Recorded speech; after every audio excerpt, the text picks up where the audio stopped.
Please subscribe Sadhguru Sai Creations.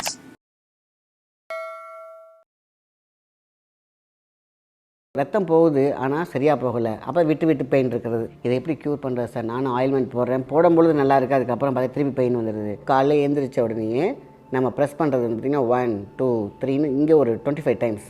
மடை திறந்தால் நீர் வரத்து அதிகமாக இருக்கும், மடை அடைக்கப்பட்டால் எல்லாமே குடைப்பிடித்தது போல் உட்காந்துருக்கும் அப்படி ஒரே இடத்துல. ஸோ இதை எப்படி சீர் செய்வது? வாதத்தால் ஏற்பட்ட வாதம் பித்தம் குறைபாடு இருந்தால் சரி பண்ணிவிடும். ஸோ முட்டி வலி இருக்கவங்க இந்த அழகாக அந்த ஆயிலை தடவி பாருங்கள், அவ்வளோ சீக்கிரமாக அப்படியே அசைச்சிட்டே இருக்கணும். 2 கால் அப்படி இப்படியே உரசிக்கணும், இப்படியே ட்ராக் பண்ணணும். நாள்பட்ட வலி, நரம்பில் இருக்கக்கூடிய வலி எல்லாத்தையும் அசால்ட்டாக உடச்சி விட்டுடும்.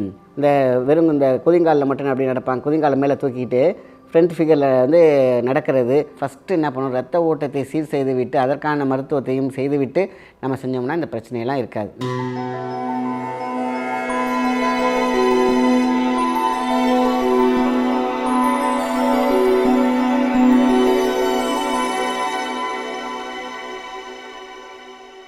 வணக்கம், உங்கள் மாயன் செந்தில்குமார். இன்றைய பதிவு மிகவும் முக்கியமானது, மருத்துவ பகுதியும் கூட. கால் பாத வலி, இதுதான் இன்றைக்கி பார்க்க போகிறோம். பாத வலி ஏன் வருது பார்த்தீங்கன்னாக்கா, சுகர் அதிகமாக இருந்தாலோ கால் பாத வலி வரும். ரெண்டாவது சர்க்குலேஷன் போகலையா, பிளட் சர்க்குலேஷன் இல்லையா, பாத வலி வரும். சில பேர் அதையே அப்படியே விட்டு வச்சுருப்பாங்க. அடுத்து பார்த்திங்கன்னா மேலே உள்ள ஸ்கின் எல்லாம் அப்படியே பிளாக் ஆகிட்டே இருக்கும், ரத்த ஓட்டம் இல்லாமல்.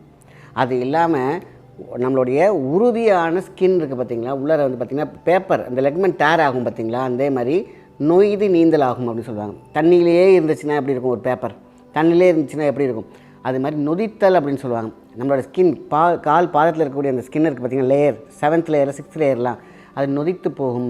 பிகாஸ் அங்கே ரத்தம் போகவில்லை.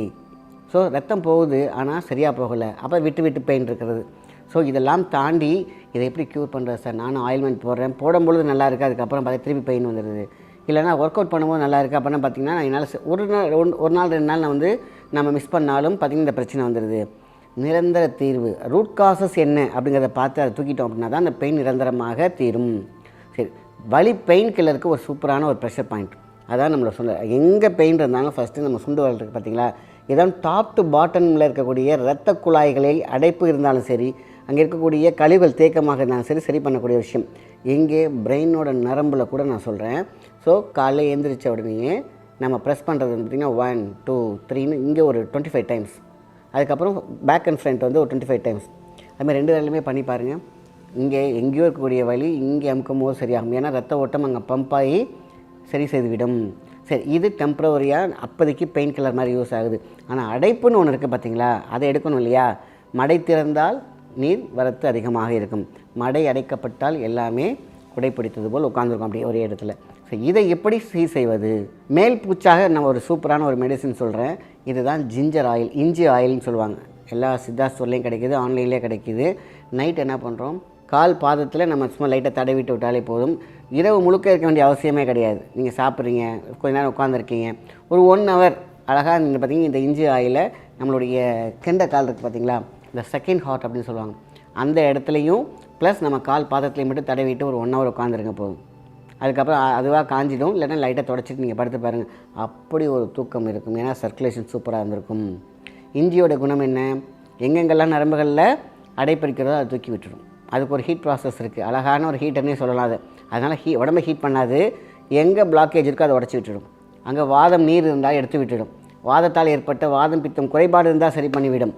ஸோ முட்டி வலி இருக்கவங்க இந்த அழகாக அந்த ஆயிலை தடவி பாருங்கள், அவ்வளோ சீக்கிரமாக க்யூர் ஆகும். காரணம் வாதத்தை முற்றிலுமாக எடுத்துவிடும், ப்ளஸ் பேலன்ஸ் பண்ணி விட்டுடும். வாதம் பித்தம் கபத்தை பேலன்ஸ் பண்ணக்கூடிய சக்தி இஞ்சி சாருக்கு உண்டு, இஞ்சி எண்ணெய்க்கு உண்டு.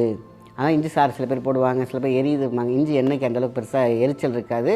பட் எரியுது அப்படின்னாக்கா நீங்கள் தொடச்சிட்டு கொஞ்சம் நேரம் கழிச்சு திருப்பி போட்டுக்கலாம். 1 hour மட்டும் கால் பாதத்துலேயும் கெண்டை கால்லையும் நீங்கள் போடுங்க. உங்களுக்கு பெயின் ரூட் காசஸ்லேருந்து டெய்லி போட்டு வந்தீங்கன்னாக்கா உங்களுக்கு 10-15 நாளையெல்லாம் பர்மனெண்ட்டாகவே அந்த வலி போய்டும் உங்களை விட்டு. இது இங்கே இந்த ப்ரெஷர் அமுக்கிறதுனால பார்த்தீங்கன்னாக்கா எக்ஸ்ட்ரா பெனிஃபிட். இது ஒரு முக்கியமான மெத்தட். 2வது எப்சம் சால்ட். இதுதான் இது வரைக்கும் எல்லாத்துக்குமே சூப்பராக நல்ல ரிசல்ட் கொடுத்துருக்க ஒரு விஷயம். சார் இதான் எல்லாருமே சொல்கிறாங்க சார், யார் நீங்கள் சரியாக செய்கிறீங்க? எப்சம் சால்ட் போட்டு நல்லா கொதிக்கிற தண்ணியில் போய் காலை விட்டுறக்கூடாது. மிதமான ஒரு சூடு இருக்குது பார்த்தீங்களா, அப்போ 2 காலையும் வெளில விட்டு காலை அப்படியே அசைக்கணும்.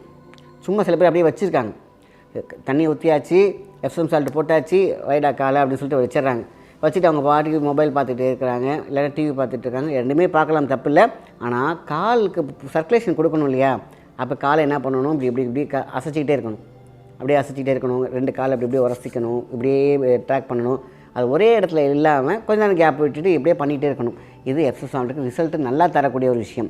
ஃபஸ்ட்டு என்ஜி ஆயில் தடவிக்கிறோம், கெண்டைக்காலில் தடவுறோம். அடுத்தது வந்து பார்த்திங்கனாக்கா இந்த நம்மளுடைய எப்சம் சால்ட் எல்லா கடையிலையுமே கிடைக்கிது. அலோபதி கடையில் கிடைக்கிது, நாட்டு மருந்து கடையில் கிடைக்கிது. எல்லாத்துக்குமே இந்த எப்சம் சால்ட் இன்றைக்கி வந்து பிரபலம். காரணம், எத்தனை பேர் இதை அனுபவிச்சிருப்பாங்க பார்த்திங்கனாக்கா, நாள்பட்ட வலி, நரம்பில் இருக்கக்கூடிய வலி எல்லாத்தையும் அசால்ட்டாக உடச்சி விட்டுடும். இந்த இன்றைக்கெலாம் அந்த காலத்துலலாம் வந்து பார்த்திங்கன்னா இது எப்சம் சால்ட்னு சொல்ல மாட்டாங்க. அந்த காலத்துலலாம் பார்த்திங்கன்னா அந்த நீர் ஆவி குழாய் இருக்குது பார்த்திங்களா, அதெல்லாம் வந்து பார்த்திங்கன்னா ஒரு உப்பு ஒன்று போட்டுப்பாங்க. நம்ம நினச்சிட்டு இருப்பாங்க ஏதோ ஜீனி மாரி ஏதோ போட்டாங்கப்பா அப்படின்னு. எப்சம் சால்ட்னு யாருக்கு தெரியல, இப்போ தான் எல்லாத்துக்கும் தெரிய ஆரம்பிச்சிருக்கு. எப்சம் சால்ட் வந்து ஊடுருவி எங்கெங்கெல்லாம் ஸ்கின் லேயரில் பிரச்சனை இருக்கோ எல்லாத்தையும் எடுத்து விட்டுடும். இப்போது ஒரு பேப்பரை எரிக்கிறோம்னு வச்சுங்களேன், ஒரு சாம்பல் விடும். இந்த சுகர் பேஷண்ட்டில் இருக்கிறவங்களாம் பார்த்திங்கன்னா இந்த கால் வலி அதிகமாக இருக்கும். ஸோ என்ன பண்ணுவாங்கனாக்கா, ஏன் அந்த கால் வலியில் வருது, ஒரு நல்ல ஒரு தண்ணி பாட்டிலில் ஒரு பவுடர் உள்ளே போட்டு நல்லா குலுக்கிட்டு அப்படியே வச்சிங்கன்னா கொஞ்ச நேரத்தில் என்ன ஆகும், அப்படியே படிஞ்சு கீழே இருக்கும் பார்த்தீங்களா, அது அப்படியே என்ன பண்ணுவோம், நம்ம காலையும் அதேமாதிரி தான். நம்ம உடம்புல இருக்கக்கூடிய இந்த சுகர் லெவல் என்ன பண்ணால் ஃபைபர் சாப்பிட்றோம் இல்லையா, அந்த 5 வகையான ஃபைபர் சாப்பிட்ட பொழுது எரித்து சாம்பலாக போடுது பாருங்கள் ஒரு கெமிக்கல். அதுதான் பயங்கரமான பவர்ஃபுல். அதை எரிக்கிறது தான் இன்சுலினோடைய வேலை. இப்போ இன்சுலின் தான் சரியாக வேலை செய்யலையா, அப்போ என்ன பண்ணும், அது உடம்புல தங்க ஆரம்பிக்கும், யூரினில் தங்க ஆரம்பிக்கும், பிளட்டில் தங்க ஆரம்பிக்கும். அப்படியே படிஞ்சு எப்படி இந்த பாட்டிலில் கீழே படிஞ்சிருக்குமோ கால் பாதத்தில் படிஞ்சிருக்கும். அப்போ படிஞ்சு ஃபஸ்ட் டைம் கொஞ்சம் கொஞ்சமாக படிஞ்சிருக்கும்போது பெருசாக தெரியாது. ஒன்று இல்லை படிய சிமெண்ட் பேட்ச் மாதிரி லாக் ஆகிடுச்சுன்னா அங்கே பிளட் சர்க்குலேஷன் போகாது. அப்போ தான் ஃபஸ்ட்டு என்ன ஆகும், ஒரு பேப்பரை ஊற வச்ச மாதிரி அந்த உள்ள இருக்கக்கூடிய தசை நார்கள் எல்லாம் நீர்த்து போகும். அப்போ தான் ஃபஸ்ட்டு கருப்படிக்க ஆரம்பிக்கும் காலில். ஸோ இது ஃபுல்லாக லாக் ஆன பிறகு தான் நம்ம கொஞ்சம் கொஞ்சமாக கால் கருப்பாகி ஃபுல்லாக பார்த்திங்கன்னா புண்ணு வந்து ஆறாமல் இருக்கிறதுக்கு. ஏன் சர்க்குலேஷன் இருந்தால் தானே ஆறும், சர்க்குலேஷனே இல்லை, அதனால புண்ணு அடிப்பட்ட புண்ணு ஆறுறது கிடையாது.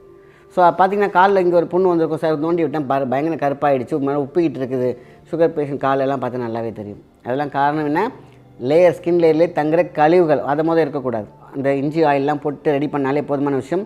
நரம்புகள், தசை நார்கள் எல்லாத்துலேயுமே வந்து பார்த்திங்கன்னா சீரான ரத்த ஓட்டம் இருக்கும். ஸோ அடுத்து வந்து பார்த்திங்கன்னா டென்னிஸ் பால் இருக்குது பார்த்தீங்களா, அதை வந்து காலில் அப்படி வச்சுட்டு கால் உட்காந்துக்கிட்டே இப்படி ஊட்டிகிட்டே இருக்கணும் ஃப்ரீயாக இருக்கிற நேரத்தில். அப் அண்ட் டவுன் அப்புறம் சைடு. அதேமாதிரி கொஞ்ச நாள் உட்காந்துட்டு அதுக்கப்புறம் நின்றுக்கிட்டு ஒத்த காலையில் நின்றுக்கிட்டு ஏதாவது ஒன்று பிடிச்சிக்கிட்டு அந்த டென்னிஸ் பால் நல்லா அழுத்தி இப்படி உருட்டினோம்னா ரிஃப்ளெக்ஸ் அலர்ஜி தானாக நடக்க ஆரம்பிச்சிடும். அதுக்கப்புறம் ஆட்டோமேட்டிக்கலாக என்ன பண்ணுவாங்க, கால் இருக்கிற டோ வாக்குன்னு சொல்லுவாங்க, டோ வாக் நடக்குதுதான் சூப்பராக இருக்கும். இந்த வெறும் இந்த குதிங்காலில் மட்டும் அப்படி நடப்பாங்க, குதிங்காலில் மேலே தூக்கிட்டு ஃப்ரண்ட் ஃபிகரில் வந்து நடக்கிறது. அதேமாதிரி இந்த நின்று பண்ணுவாங்களே, இந்தமாரி அந்த ஹைட் ட்ராக் பண்ணாலே போதுமான விஷயந்தான். அவ்வளோ ஈஸியாக ரத்தம் சூப்பராக பாய ஆரம்பிச்சிடும், நரம்பு ஸ்ட்ராங்காக இருக்கும் இந்த எக்ஸசைஸில். ப்ளஸ் ஒரு மசாஜ் இருக்கும், ஒரு ஈக்குவலைசேஷனாக போகக்கூடிய சக்தி இருக்கும். இதெல்லாம் இருந்துச்சுன்னா பாத வலி வராது. ஸோ இந்த பண்ணிகிட்டு இருக்க மீன் வாயில் இதை செய்ய மறக்கக்கூடாது. முக்கியமாக இந்த ப்ரெஷர் அமைக்கக்கூடாது. 2 கையிலுமே பண்ணலாம். இது இந்த பெயின் மட்டும் இல்லை, கால் பெயின் இல்லை, தலைவலியாக இருக்கட்டும், உடம்புல வலின்னு ஒன்று ஏற்படுதுன்னா இதான் பெயின் கில்லர் ஃபிங்கர். இதை மட்டும் மறந்துடவே மாட்டீங்க. அமுக்கிட்டே இருந்தீங்கன்னா ரிலாக்ஸாக தூங்கிடுவீங்க ஏன்னா ரத்த ஓட்டம் அழகாக பாய ஆரம்பிச்சிடும். ஆக இந்த 3ஐயுமே அழகாக பண்ணாலே போதுமான விஷயம். நம்மளுடைய கால் பாதம் நன்றாக இருக்கும், அங்கே எரிச்சல் இருக்காது. சொல்லுவாங்க சில பேர் நடக்கும்போது செருப்பு போடுறதுக்கே பார்த்திங்கன்னா செருப்பு போட்டுக்கலான்னு தெரியல, ஏன்னா அங்கே மதப்பு ஏற்பட்டுரும். இதுதான் சுகர் பேஷண்ட் வந்து அனுபவிச்சுட்டு இருக்கிற ஒன்று, ஆறாமல் இருக்கிற பொண்ணு. இதுக்கெல்லாமே ஃபஸ்ட்டு என்ன பண்ணணும், ரத்த ஓட்டத்தை சீர் செய்துவிட்டு அதற்கான மருத்துவத்தையும் செய்துவிட்டு நம்ம செஞ்சோம்னா இந்த பிரச்சனையெல்லாம் இருக்காது. நம்ம சுகரையும் பேலன்ஸ் பண்ணிகிட்டே இருக்கலாம், காலையும் பாதுகாத்துக்கிட்டே இருக்கலாம். மேக்ஸிமம் வெறும் காலில் போயிட்டு புண்ணாக்கிக்காமல் பார்த்துக்கோங்க. இந்த சுகர் பேஷண்ட்ஸ்லாம் ஒரு சாக்ஸ் போட்டுக்கோங்க. சாக்ஸ் அடிக்கடி துவைங்க. சில பேர் சாக்ஸ் போட சொன்னாங்க, சாக்ஸ் போட்டே இருப்பாங்க, ஆனால் அது என்னாகும், அதுவே புண்ணு வர வைக்கும். சாக்ஸ் வந்து நம்ம மாற்றிக்கலாம், அப்பப்போ வாஷ் பண்ணி கரெக்டாக போட்டு வந்தால் கால் அடிபடாமல் பார்த்துக்கணும். ஷூ போட்டுக்கலாம். இல்லைன்னா இப்போது முக்கியமான காலகட்டம் நிதானமாக போங்க, செருப்பு போடாமல் போனால். அதெல்லாம் தாண்டி செருப்பு இல்லாமல் நடக்கணும். எப்போது வெறும் கிரவுண்ட் இருக்குது பார்த்தீங்களா, அந்த ஒருத்தருக்கு ப்ராப்ளம்னு ஒன்று இருக்குது. நிறைய பேர் சொன்னாங்க, இப்போ கூட அது ட்ரெண்டிங்காக இருக்குது. நிறைய வியாதி இருக்குது உனக்கு, நீ செருப்பு போடாமல் ஒரு வாரம் இருந்து பாரு, உனக்கு எல்லா வியாதியும் காணா போகும்னு சொன்னாராம். அதேமாரி செருப்பு இல்லாமல் அந்த கிராஸ்லாம் இல்லாமல் டேரெக்டாக எர்த்தில் நான் 1 ஹவர் நம்ம கால் இருக்கிற மாதிரி ஒரு ஒர்க் அவுட் பண்ணோம் அப்படின்னா, உட்காந்துருந்தாலும் சரி, நின்னாலும் சரி, நடந்தாலும் சரி, உடம்புல நோயே கிடையாது. எர்த்து இருக்கும் போது அங்கே ஃப்ரீக்வன்சி இருக்கும், ஃப்ரீக்வன்சி இருந்தால் அங்கே ஆரோக்கியம் இருக்கும். நல்ல விஷயத்தை மட்டும் ஷேர் பண்ணுங்கள். நன்றி, வணக்கம்.